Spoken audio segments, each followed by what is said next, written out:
So we're just going to do it once over here, just to make sure all the little spots that we want to get are actually covered. So this is a little bit better of a contrast compared to the white on the gray. So you can see here in the headlight buckets, in the edges of, actually, I just missed that. So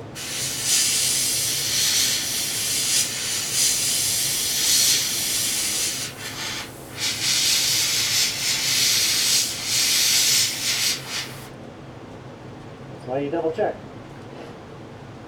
So all these little extra crevices here, where if you're painting in a broad spray pattern, what might happen is you might get a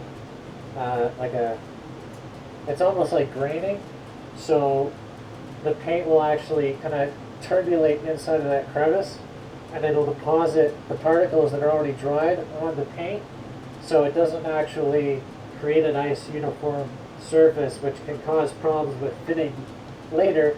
For instance, if you want to do the hood, and then inside things like the door handles here, the window trim, in the headlight buckets, we've done the inside here, so that way we're not spraying over it, and then it's just a fade in, and then you might see that with the plastic. Might just get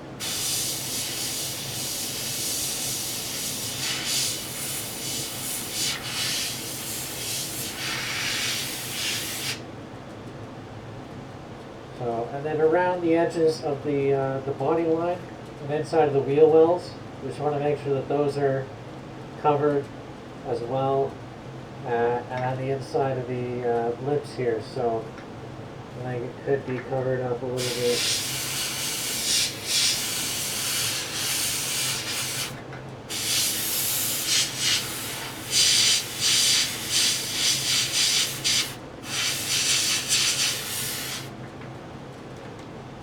I think that's pretty good for the hard to reach and easy to forget spots. There we go. So we're going to move ahead now and start with our color.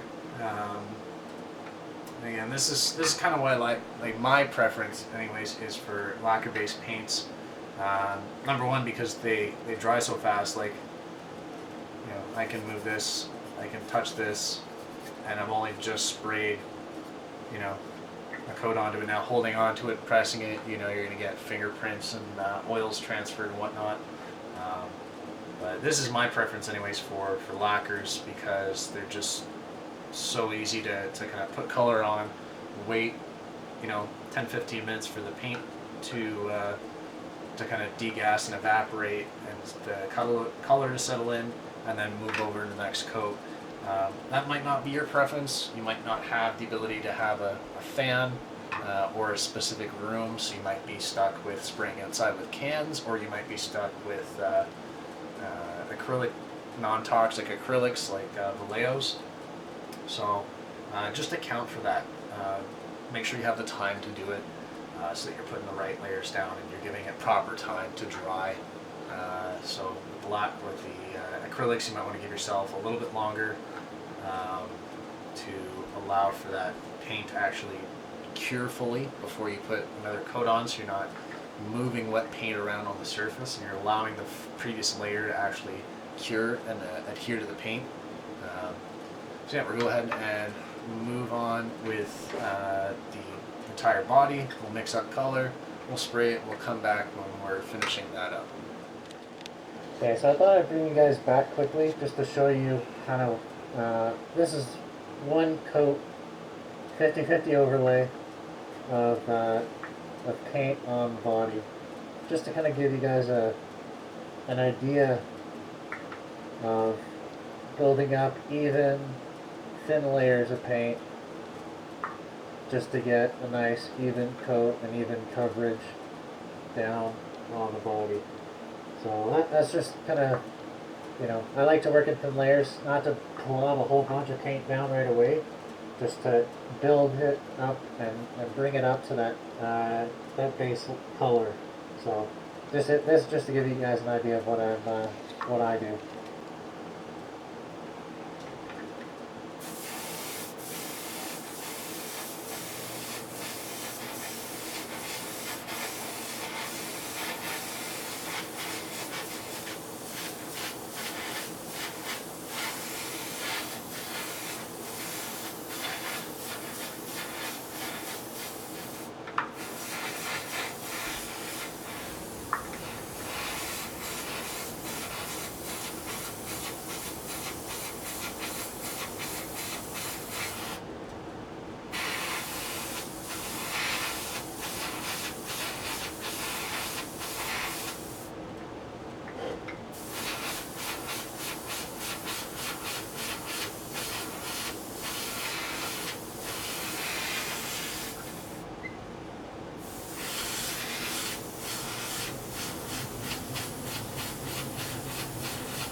Alright.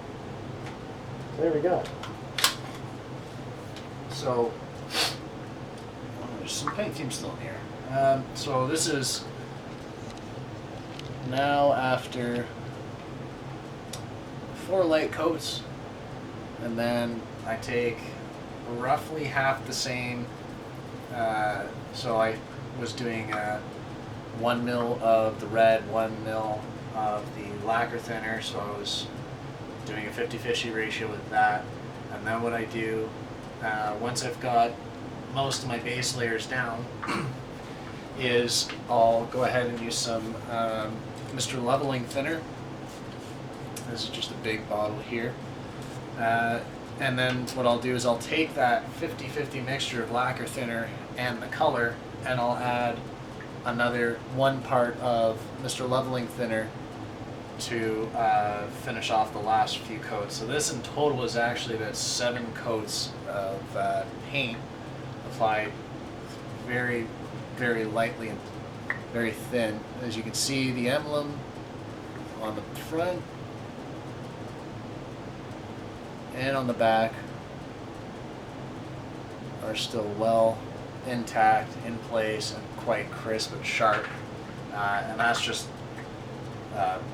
building up the layers bit by bit to come out with a nice, smooth finish. And yes, it does take more time. And yes, it's a pain in the ass.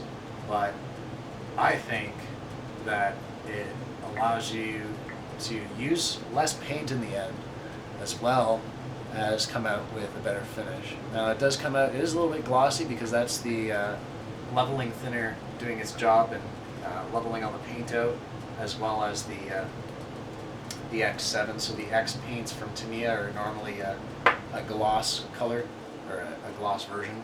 The XFs are the flats. So yeah, there we go. We're going to let that sit for about 30 minutes now, and then we'll come back and put a clear coat on it. So we'll show you guys what we use when we go and do that. Alright guys, so it's been about an hour. I gave it a little bit extra time to kind of degas and whatnot. As you can see, the body's nice and clean, there's no overspray coming off, and the paint is nice and cured. So what we're going to go ahead and do is put an inner coat clear on this, just to protect the Tamiya paints from some 2K clear that we'll put over this at a later time, but we still got some decals to put on here. So what I'm going to actually use is Cleetus colors, or Auto Air colors, is their 40-30 balancing clear and their 40-12. Basically it's like a medium reducer, which I find these things are quite, like you can hear, it's quite thick, and I almost use a 2-to-1 with the reducer to get it down. Sometimes I'll add a couple more drops just to kind of thin it out a bit more.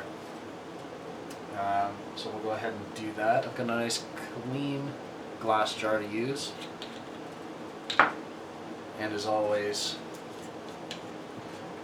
use a fresh, clean pipette to actually bring it out. So I'm going to mix about 1.5 mils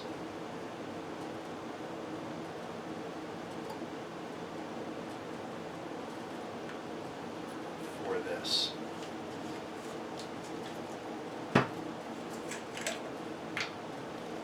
Another clean pipette, the reducer, and going 2-to-1, so about 2 mils and 1 mil. Now with the stick with the clear, I'll actually use that as my mixer. And with the Cleetus stuff, it's usually best to spend some time and mix it thoroughly.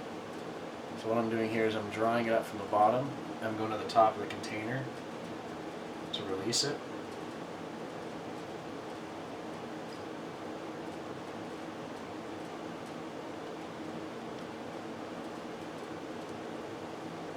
And I'm also doing that is I'm also checking the viscosity here, just to make sure I reduced it enough. Maybe could use a few more drops. It does have a nice dropper top on them, so if you go by drops and not pipettes, or if you don't have pipettes and you just use a graduated measuring container, that works out well as well. Just give it a final stir at the bottom. What we're going to do is let that sit covered for about 10 minutes, and then it's good to put into the airbrush. So we'll come back in 10 minutes when that's all done. Okay, so it's been about 10 minutes now. The reason why we let it sit is on the recommendation of Cleetus, Wicked Colors, or Auto Air Colors, whatever you want to call them. They recommend the 10 minutes for the particles to start bonding together inside of the paint to start reacting. So just what the manufacturer recommends, so that's what I'm going to do, and it's worked out well so far. So I'm just going to put the cup on the airbrush. dial in about 25 psi on my gauge. And we'll go ahead.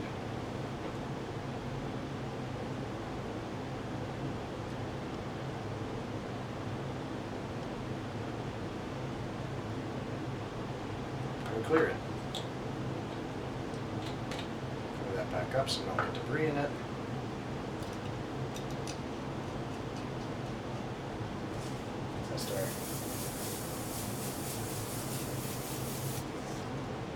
Okay, so Last up. So as we were doing before, we're going to go and get the hard to reach spots and then move on to the rest of the body.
Okay, so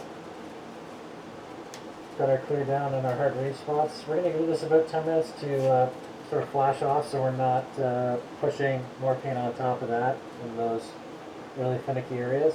And we'll come back. I'll go ahead and start spraying the clear and then we'll show you guys that whole process. Okay, so that's had a couple minutes to flash off and dry. As you can see, this stuff dries relatively quickly and allows us to keep moving on with the paint. So it's sort of application is the same, the same as it is with the colors. However, what we're going to be doing with the clears at least is how we apply it. So this is taken from, my method has been taken from actual body painters and well-known people in the industry, and I've kind of adapted it to my sort of style of spraying and model building. So what I do is I'll put a light tack coat down first. So what that means is I'm putting a very small amount of paint down, a very light pass.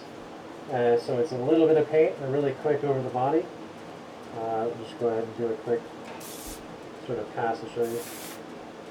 So something like that, something really quick, something really misty. It kind of almost leaves like a matte sort of finish that you'll see. And then I'll do that across the body. Let that sit for 10 minutes. So it's sort of in cycles. So I'll do a light tack coat and then I'll wait 10 minutes. And then I'm going to do a medium coat, so a little bit a slower spray pattern, and then let that sit for 10 minutes. And then I'll start applying my heavy gloss coat, which is a slower motion, a little bit more paint. And I'll let that sit for 15 minutes. And then from there I'll put another light tack coat on top of that.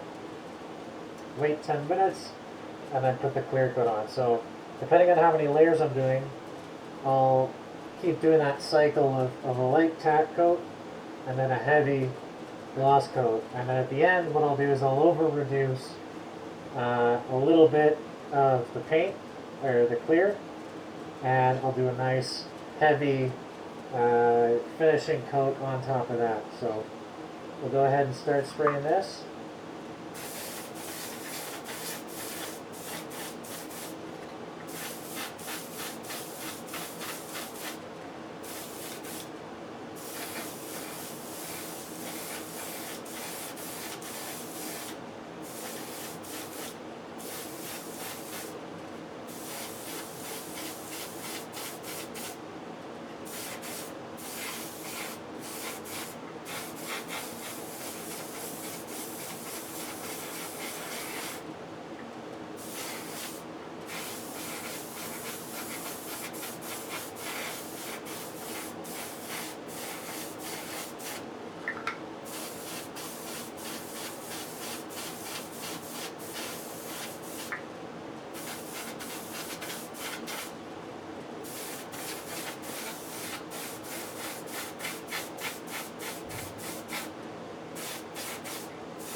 This is the nice thing that I like about the spray stand is that you can actually rotate it. So when you get, you know, halfway down on this side, you can kind of put it down quickly and flick it in your fingers to snap it to the next sort of position, you know, wherever you need. So you can go from one side of the body and go straight to the other side quite rapidly rather than have to like place it down or kind of scoot it and then kind of pick it up as you would with some sort of like a dowel or a bottle. So we'll go ahead and leave it there, and we'll come back when we're doing the heavier final coat on top of this. But that's just to give you an idea how many cycles or what the cycles look like when I'm actually applying the clear. So we'll come back to you when we're doing that.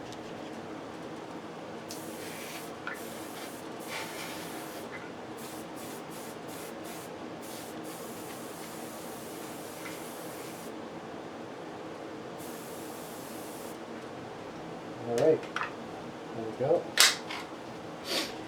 You've got the body finally cleared with the inner coat. And we've got a nice even finish all across the whole thing. And then what we can do with that is we can go ahead and apply our the decals that we need to. And then we can go ahead and place our 2K down on top of that. So that's just so the same method applies for the clear as it does for the 2K, as it does the inner coat. Same sort of systems and same sort of timing as well, going through the various coats. So I'm going to go ahead and I'm not going to bore you guys doing more clear coats and with the decals, but when we come back, we'll start doing some of the chassis work and other parts of the build, and the body will be basically done after that. So thanks for watching, guys. If you liked the video, go ahead and like and subscribe, and go ahead and follow me on all the social media pages that you have, and we'll see you guys in the next video.